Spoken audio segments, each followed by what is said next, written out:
Now this prologue begins a tale of woe.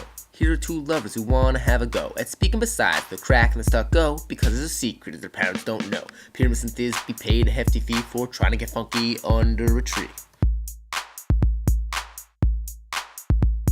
A lioness approached and Thisbe fled. The man got her veil and it became red. Pyramus did not know that all was not said, so he stabbed himself and ended up dead. Thisbe reappeared and saw her lover slain, so she took his sword and the blood did rain. Mulberry tree set up the blood and pain. Now here's the whole story if you choose to remain. This is the tale of two lovers and more. Their houses were right next door. Their parents said they were not to explore. They said, "Mountain palm, my decision is not poor." Two houses happened to share a wall, in which there was a crack, thin and tall. These houses were not in Druid Gaul, cause P&T are Oriental if you do recall.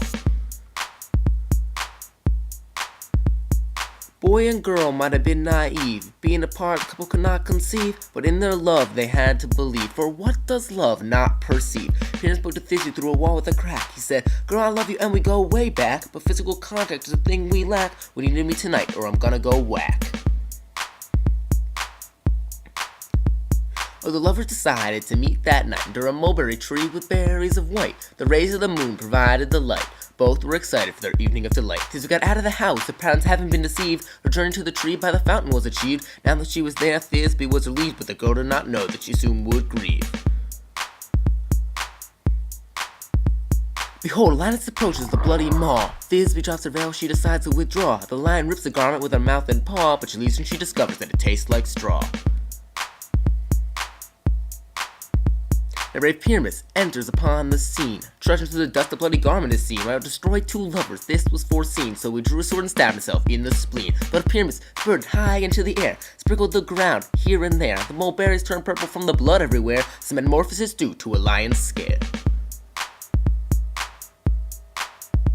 Soon Thisbe wandered out of her cave. She stumbled on a body and was hit with a shockwave. Suddenly she was not nearly as brave. What to do for the man she could not save. Thisbe told Pyramus to raise his head. Turned out Pyramus was not quite dead. He opened his eyes and saw her by his deathbed. Then Thisbe wailed, for they were not to be wed.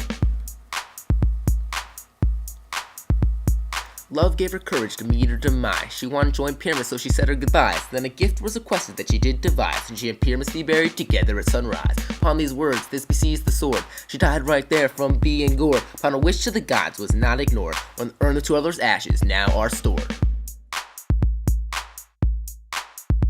We have Ovid to thank for this lovely tale. It's lasted 2,000 years without fail. Factility hexameter does prevail. I hope you enjoyed learning this in all its detail.